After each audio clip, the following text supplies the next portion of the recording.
Welcome to the Old Time Radio Superman Show. From Boise, Idaho, this is your host, Adam Graham.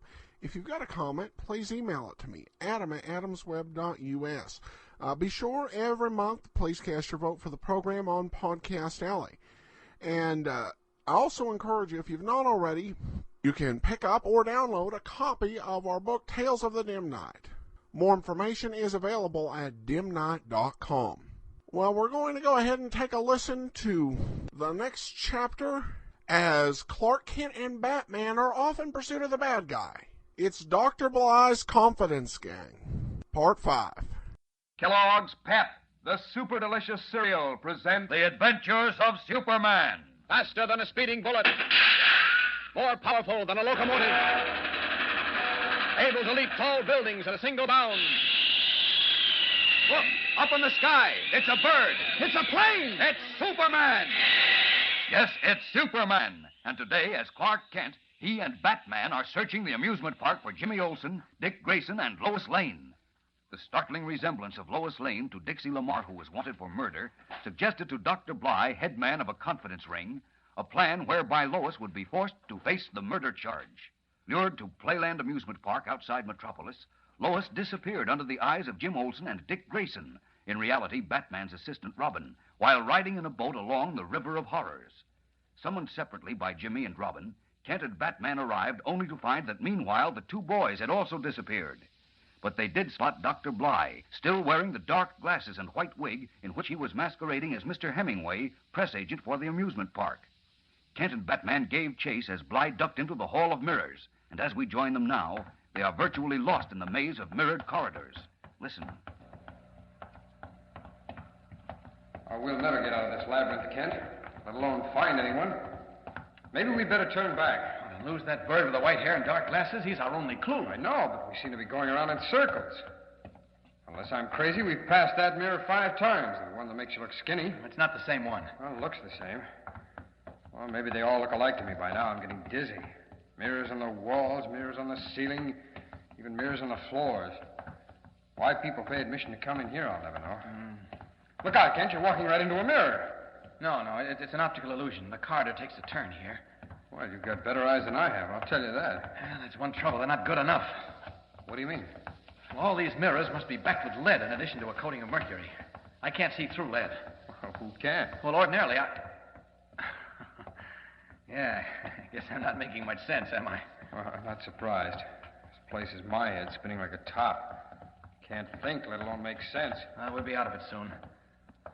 Uh-oh, you better get behind me here. The corridor's narrow from here on. All right. I suggest we turn back and search the park for Jimmy and Dick. Why? After all, Ken, if we can locate the kids, we shouldn't have too much trouble finding out. Hey! Help! Batman! Where are you? Batman! He's gone. Disappeared. I heard something open and then close. But where? Can't see through these mirrors. Batman!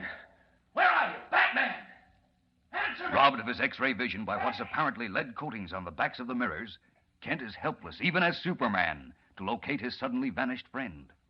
Meanwhile, outside the gates of the amusement park, in a seemingly deserted frame house, the little man with the big ears, Dr. Blythe's jitterbug assistant, Happy, is guarding Lois Lane behind the locked door of a room. On a rickety table in one corner, a cheap phonograph is blaring out the rhythmic beats of a jazz pianist. Finally, Lois, pacing up and down the room, can't stand it any longer. The least you can do is to stop that phonograph. That banging piano is driving me crazy. You kidding? No, I'm not kidding. That boogie-woogie don't set you, chick. You ain't real. It'll send me all right out of my mind. Turn it off. Okay. Keep your suits around. That's better. The trouble with you is, you ain't got no depreciation for solid scenting. I'll take Toscanini if you don't mind. Yeah? Who's he play with? What combo? Never mind. Look, music lover, what gives here? When am I going to get out of this fire trap? You got me, sugar. We're waiting for the big guy. And who is the big guy? You asked me that before, remember? And I told you nix. That still goes. Nix. I tell you, a mistake has been made. Truck on down, sister. There ain't no mistake. The big guy's cutting a mean groove this time. Both you and the big guy, whoever he is, are going to find yourselves in plenty of hot water. Do you ever hear of assault and battery? I heard of salt and pepper. Oh, very funny. Very funny. Ever hear of kidnapping? You mean putting a snatch on a lug? Crudely, yes. It's punishable by life imprisonment.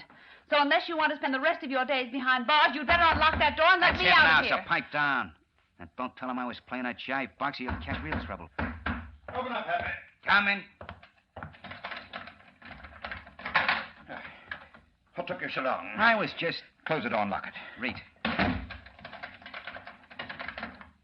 So, you're Miss Lane. Delighted to meet you. I can't say the feeling is mutual. What's behind all this? Hours of careful planning. Happy. Yeah, boss? The door locked. Tied her in a trap drum. How come you was pumping so hard? 2 men spotted me coming out of the Hall of Mirrors. Quite a time getting away from them. Oh, yeah? You don't recognize me, do you, Miss Lane? I can't say I do. Perhaps if I replace this white wig and dark glasses. Why, Mr. Hemingway. Ain't she the slick chick, Doc? Never mind the comments, Happy. Did you take care of those details at Miss Lane's apartment? Yeah, man. What's the meaning of all this? Why am I being held in this room? And why did you lure me to Playland under false pretenses? Because I need you, desperately, for a little plan I have in mind. What is it you want? Money? Perish the thought. Well, what is it? Nature endowed you with certain distinctive physical qualities, and a kindly providence led you into my hands. I'm afraid you'll have to explain further. All in good time, Miss Lane. Moment up. Happy, who's that? You got me, Doc. Stand back from the door. Keep your gun handy. Read. Who is it? It's me, Doc. Dixie. Dixie. Very much. Happy, stop the lane, girl. She's heading for the window. No, you don't. You let go of me. Let go of me. Let go of me. Struggling to reach the window in an attempt to smash the glass and attract attention, Lois unknowingly is gambling against death with the odds against her. We'll return in a moment for the exciting climax of today's episode. But first, here is your announcer. Remember the thrill you got last time you found a penny or a nickel? Well, that's the same sort of thrill you get when Mother opens a package of Kellogg's Pep. Because you know there's an exciting prize tucked away inside. Probably one of those swell insignia or warplane buttons you're collecting. Probably one of the second series. These buttons really are honeys, aren't they? The colors are clear and sharp and brilliant. Why, these buttons fairly sparkle when you pin them on your shirt or jacket or cap. Make you look smart, like the insignia of the Army 370th Bombardment Squadron, that bright golden bomb on a blue background. Or that fiery red dragon riding the black torpedo. That's the insignia of Navy Torpedo Squadron 3. In fact, any one of these buttons is a mighty swell prize to find inside packages of that super delicious cereal, Kellogg's Pep. That's the only way you can get them, you know. You don't send in any money. No, sir, not even a box stop. But every time Mother opens a new package of Pep, you'll say they're mighty swell prizes from Pep, P-E-P, made by Kellogg's of Battle Creek. And now, back to the adventures of Superman. In a desperate bid to summon help, Lois attempted to reach and smash the window of the room in which she is being held captive by the wily Dr. Blythe. But the attempt failed. Roughly handled by Blythe's assistant, Happy, Lois is now unconscious, stretched out on a couch as Dr. Blythe unlocks the door of the room to admit Lois's double, Dixie Lamar, the girl who was wanted for murder. Thought I told you to stay where you were. It got too hot in that phony lighthouse. What do you mean, too hot? Well, 2 guys and a cop came through the tunnel leading from the River of Horrors. I thought sure they were after me, so I beat it. You fool. I had the tunnel to the lighthouse blocked up. I heard him talking plain as day. The cop was Raleigh, the one that hangs around the park. They did go through the tunnel. They took the cutoff that opens out behind the Hall of Mirrors. Maybe. Anyways, I got cold feet, so I hightailed it over here. Nobody saw me, honest, Doc.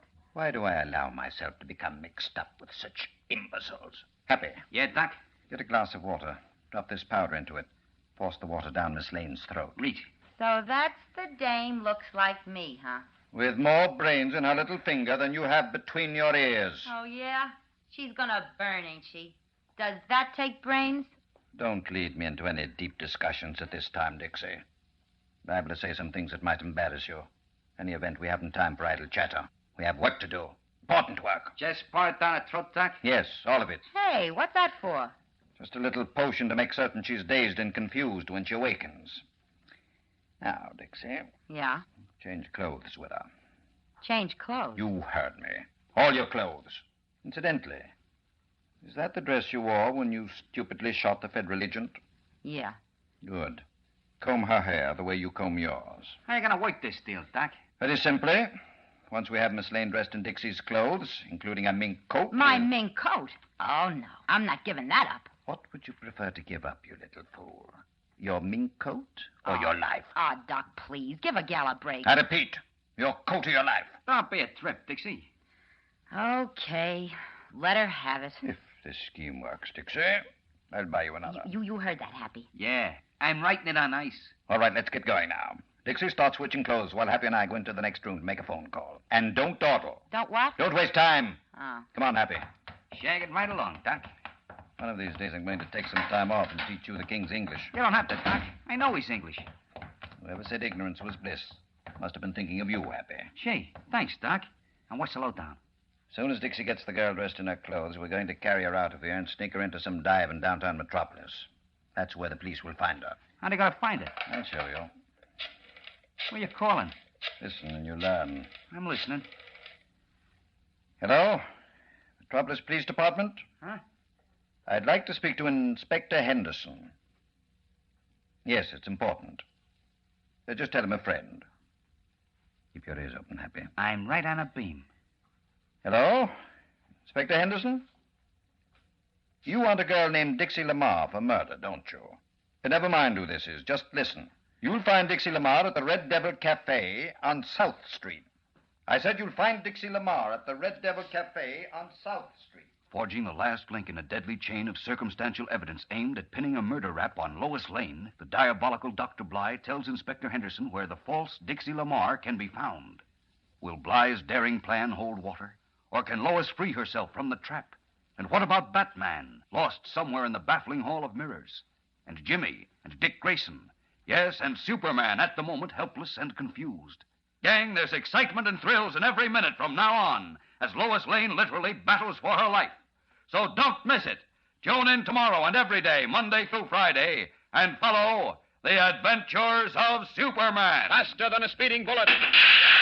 More powerful than a locomotive. Able to leap tall buildings at a single bound. Look, up in the sky. It's a bird. It's a plane! It's Superman. Fellows and girls, be sure to follow the adventures of Superman. Brought to you every day, Monday through Friday. Say, same time, same station, same station, by the main newspaper. Superman is also a copyrighted feature appearing in Superman DC publications. This is the Mutual Broadcasting System.